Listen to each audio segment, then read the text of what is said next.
The following program is brought to you by Naleo TV, the People's Platform.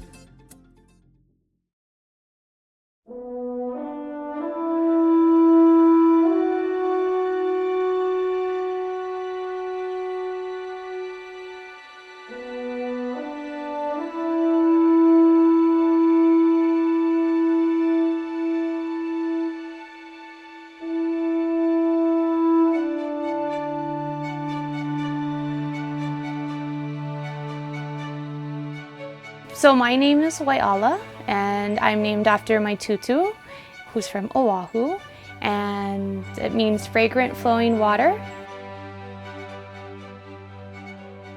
And I really feel like my name definitely became the ethos of who I am as a person. I have to keep the energy moving forward and just really present with change and keeping things in flux of motion. I think that's really helped me as a person and now as a mother. It also helps a lot for me as an artist and a farmer, as an activist, just understanding that things always are in motion and moving, and if there's a deterrent, we move around it and keep going.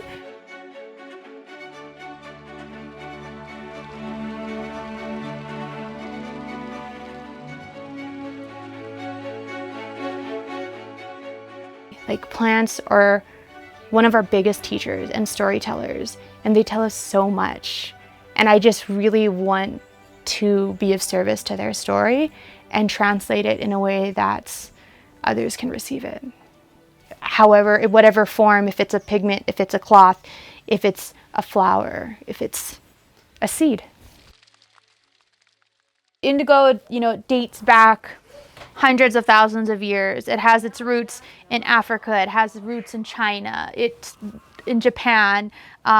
There's over 700 varieties, and it's almost, some variety is native to most continents. It is not only just this beautiful blue color. It has always had a really dark exploitative history. The silk trade, big thing there. Just a small swatch of indigo dyed fabric, you could trade for 2 to 3 slaves. And so having and knowing the ability to cultivate the plant and grow it and then produce this pigment was literally the root of American slavery.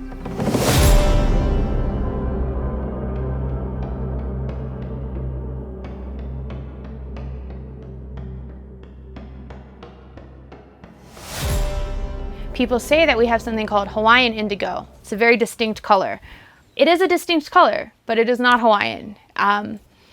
It was actually brought here by Kalakaua in the 1800s.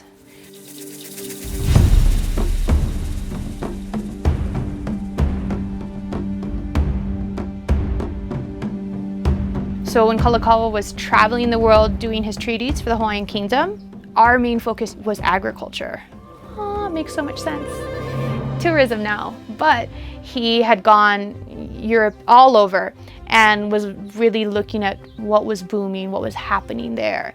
And indigo is and was at the time the number one thing.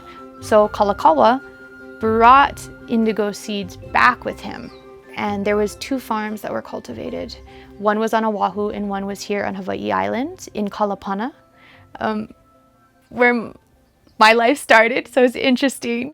When the kingdom was overthrown and illegally occupied, there were no longer, time and funding going into those projects. People were just fighting for their kingdom. So the farms were abandoned, the seed spread and became extremely invasive.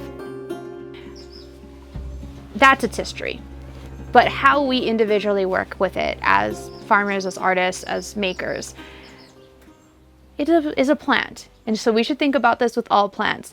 A plant is giving us its life for our own purpose. We're wielding it into it's literal alchemy. We're turning one thing into something else. So what gives us the right as makers I like to think of ourselves as co-creators, because in the natural dye world, we could do the same thing every single time. A plant and our process will determine what we have. That's what happens. To me, it's less about what you produce and your product, and it's the process of it. It's the learning, it's the alchemy of what is created.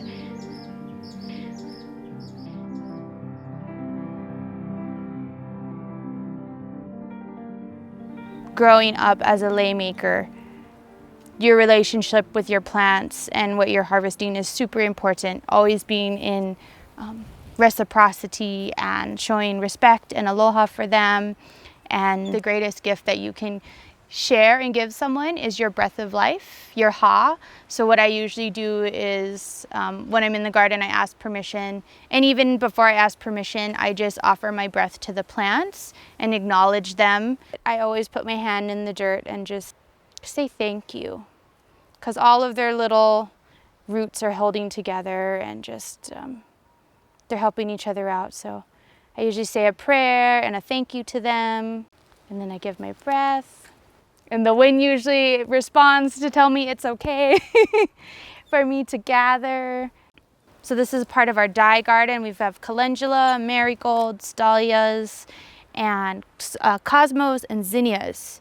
So we'll pick them to dye with today. The flowers, used for medicine, but also for dye. I'm gonna put them in the basket.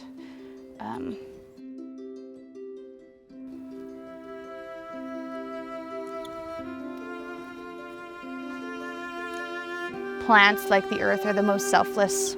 They just give, and we just get to take and use. So, really being thankful to them and acknowledging them. And a big thing my dad taught me was that to clean up the plants when you're in there. So if they have like debris or little dead pieces, I usually take all those off, which is actually, if you're a gardener, how you promote growth.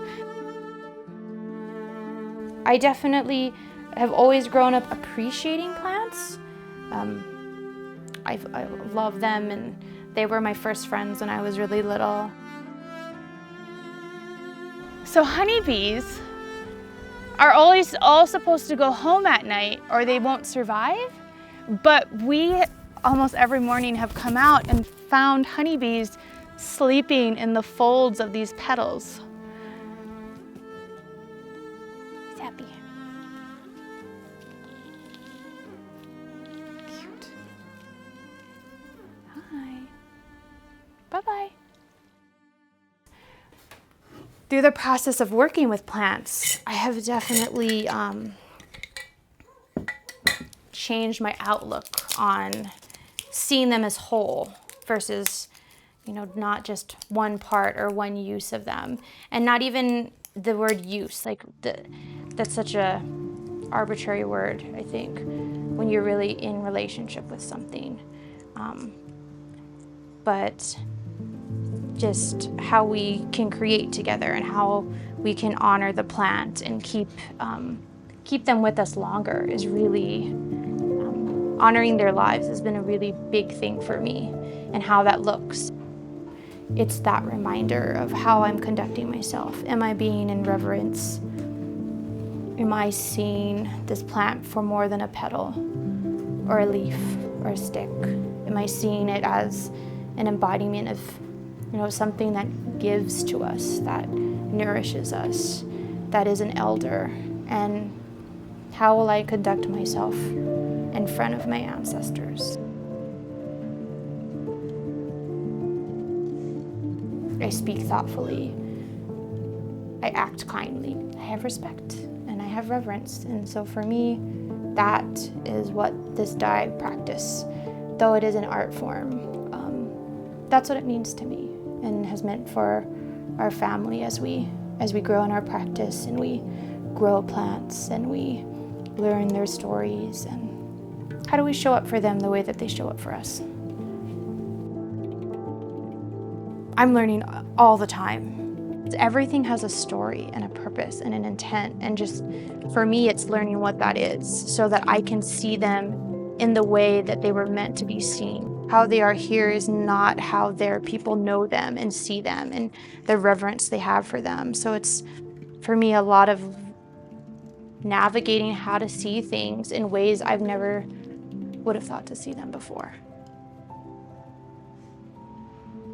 So now when I see albizzias, I don't have this feeling of like, you're gonna fall in my house and you need to go away. I'm like, wow, where you're from, what was your predator there? What were you used for that you were managed? You're able to make amazing respiratory medicine. We deal with tons of respiratory issues here. Like, how do I now get to this point where I can figure out how to use this and cultivate it to help with this overflow and abundance that we're dealing with?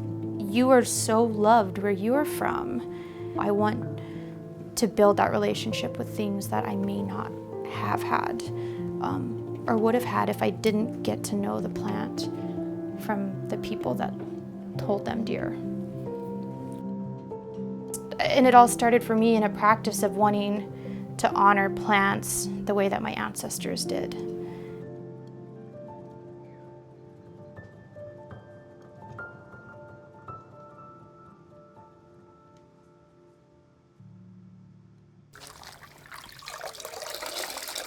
And so I always wonder, this is one of the plants I think about, like, how did our ancestors, what was their capabilities and communication with plants that told them to do this whole process? Because you can't just, I mean, you can pick it up and it'll transfer some blue, but it doesn't turn like this. It's totally different. So what was their relationship? What did they see? What was told to them through observation that they were able to figure this out all over the world? It's really remarkable.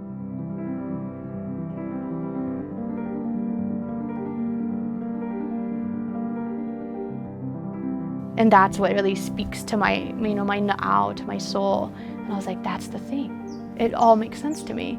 And I was like, die. It's the constant reverence and way to honor this plant. And then I realized, like, it's a legacy. It's not just one thing. It's this, projecting this legacy, and not just projecting it visually, but living it. And so it was going back to this all phases of a plant. Like, how are we going to live and honor all phases of these plants that give to us, that have blessed us with so much?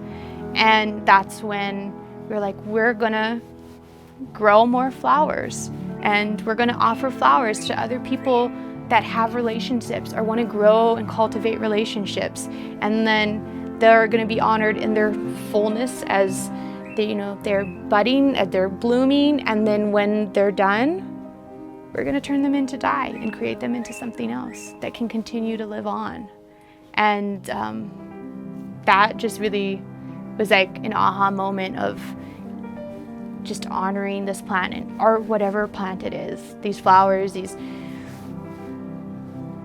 beings in all these different phases, and keeping that co-creation and reciprocity just flowing in this love of plants.